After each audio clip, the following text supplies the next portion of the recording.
Hello, people. So, after chapter 883 of One Piece, thanks to, I guess, with Katakuri revealing to have not only advanced observation haki to see the future, but also now he has a second level of armament haki. He has a block armament haki which nullifies Luffy's when they clashed.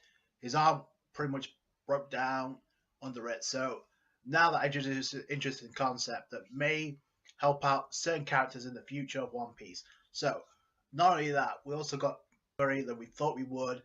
At first glance, I actually thought maybe he was a fishman because of the teeth, but then if you look closely, now a bit of time to think about it, if you notice, his teeth resemble Bartolomeo in some way. Although Katakuri's mouth has been torn apart, we still don't know how. But he's super sensitive about it because one of the chefs was like, "Oh, we won't tell we won't tell a soul about what we saw, even if our mouths get torn open." And Katakuri took offense to that and just slaughtered him. So there's obviously some tragic past with Katakuri. Who the hell torn his mouth up in the first place? Was it Big Mom? Was it somebody else? Remember what we found out last chapter, thanks to Brule. When it comes to a fight, he's never been brought to the ground once. Although, technically speaking, he was laying on the ground when it came to his, I guess, Minietta, his donut break, when he was laying down eating, and he was secluded in a shrine until Luffy blew out with Elephant Gun.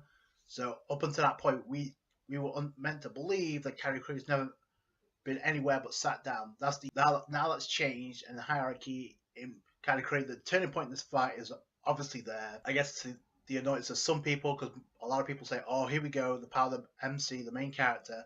But I think deep down inside, we knew something like this was going to happen. Now, the way it went down, I don't think I liked, especially when Katakuri literally stated at the beginning of the chapter, "Yo, even at this point, I'm not underestimating you, Luffy," because he literally put a stop to Gear 4 because he knew how powerful it was. He knew what a threat it was, so he stopped it. But I think this is the remainder of this fight, and I don't expect Oda to have an entire chapter dedicated to the second part of this fight. I don't, even though it'd be nice. But I think it'd be a good opportunity to introduce not only Katakuri, what he can do when he goes all out, but also Luffy switch modes in Gear 4. And I'll tell you, obviously he's not going to use Tank Man, but he's activating Pound Man. There's a limitation with it, obviously, because when he runs out, he's out of haki for 10 minutes. That's going to be a problem if he can't polish off Katakuri. So unless he unleashes a new mode while in Gear 4 and switches, and that could be what happens. I think it would be a good opportunity. I'm not saying it's going to happen, but it would be a good opportunity for Oda to introduce a new mode in Gear 4 after he uses Pound Man. Right now, he's got Katakuri on the defensive. He actually used King Kong. And I stated this from the beginning of this fight. Luffy is able to learn from the past experiences in a fight. When it came to CP9, during War 7, he was able to incorporate that and use that to hit their techniques to think of Gear 2nd. When it came to the Giants, he obviously encouraged him to use Gear 3rd to increase his bone structure, right? Gear 4, that was obviously because of the animals he trained with during the time skip, by the people he fights, usually. So Katakuri obviously has used Double Fruit Awakening, plus now he's obviously unleashed a second level of Armament Haki. We've not seen that to this date, although I did state that in the chapter, Luffy's Armament Haki, observation Haki was a lot more thorough than we've ever seen before. When he pinpointed Katakuri, everything he did in the shrine, Luffy liked that when it comes to like pinpointing stuff with his observation Haki, at least not to that extent he hasn't. So the whole thing about Marineford, when he fought Mihawk, there's a glimpse of it, Mihawk's sword, so he stopped. He was going to use a pistol, but he stopped himself because he knew he was going to get cut had he gone through that attack. So he had a glimpse of the future. So maybe down the line, Luffy may have something like similar to Katakuri.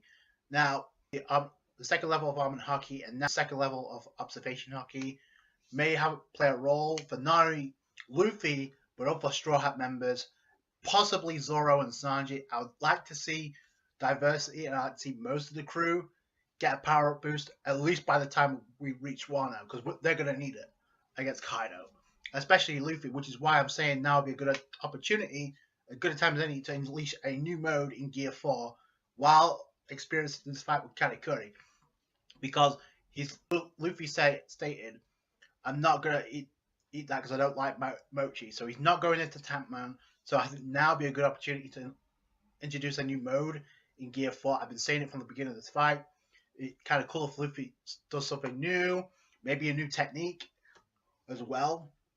Right now, it's obviously danger alert for Katakuri because now nerfed seriously because now Luffy's realized that Katakuri can only specialize in one at a time. Like he can use observation haki at one point to see the future, but he can't use his advanced armament haki to defend. So that's going to be a problem. The way to carry out that, if you can see the future, but you can still outmaneuver, that's something that Luffy may have to find a way to do.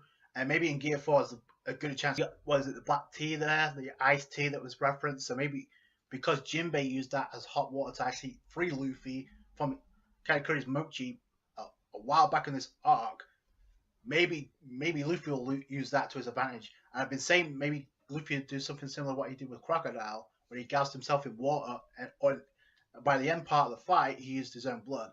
So maybe something similar to that. I definitely think this is a good opportunity to learn something new for Luffy, but at the same time getting to see what Katakuri can do when he goes all out. Because now he's going to have to step it up, because even he referenced how powerful Gear 4 was. That's why he put a stop to it.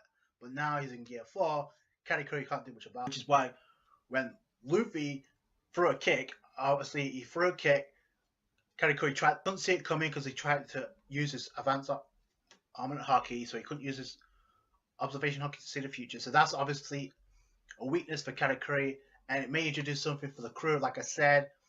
And here's the thing: right now we know Zoro can specialize in armament haki, right? We saw that with Pika. Pika sliced through like a hot knife through butter, literally. And Sanji, we know his observation haki is pretty OP. Number one, he was able to sense Tashigi's tears at Punk Hazard from a distance, right? So that's some astute observation haki. On top of that, he dodged Katakuri's jelly bean shot at the altar. Katakuri can predict the future. So maybe this is going to introduce something. And I think Zoro would definitely benefit from having he may even know a second level of armament haki. I would not be surprised. Like I said, it's going to come in handy for coming into Wano. There's a lot of Straw Hats that are going to need power boost. We've got Nami. She was able to enhance her thunder tempo. She's been a huge help to Luffy in this arc, anime and manga. So, and Brook, there's a part where he may have used Devil Fruit Awakening when he manipulated the homies with the souls. So we still don't know, but that's a possibility too. Plus, he was able to damage Prometheus. So you would think Brook's improved as well. So I'm telling you, I would think it would benefit for most of the Straw Hats going into Wano. Luffy obviously may get it down the road. He may even activate it during this fight with Katakuri. Right now is setting the stage for what could be an interesting finale when it comes to this fight. Because right now Luffy has to find a way to get to Cocoa Island, and he has to get past Katakuri. And right now we know there's a lot of people headed to Cocoa Island. We know the Vince Smokes are heading there. We know Capone's heading there. Possibly Pound maybe heading there. We know some of the Strongman Pirates are heading there. I still want to know where the hell Commander Smoothie is and all this. Maybe we'll get Sia at Cocoa Island, and maybe we'll get Sanji getting a fight by the end of this arc, and maybe get either a power boost, maybe an advanced version of observation haki. I wouldn't mind that, because Sanji's definitely going to need a power boost by the end of this arc. Rendezvous point. Luffy has to get there no matter what. There's some time because Big Mom's climbing around on Peanut Island, so that's going to buy the Straw Hat some time. And Luffy has to find a way to get past Katakuri. Easier said than done. However, I guess the red flags are up now for Katakuri possibly going down, but not taking out the picture. Like I said during the review, I would not be surprised to see him after this arc with a rematch. By the way, I think am I the only one to think that it would be beast to have Zoro versus Katakuri? Can you imagine Katakuri's tried it against Zoro after Wano? Because he's definitely going to get a new sword. That I'm pretty sure of. So that's it from me. Thank you so much for watching. Like this discussion / video if you did. Subscribe to the channel for more One Piece. Catch you guys later.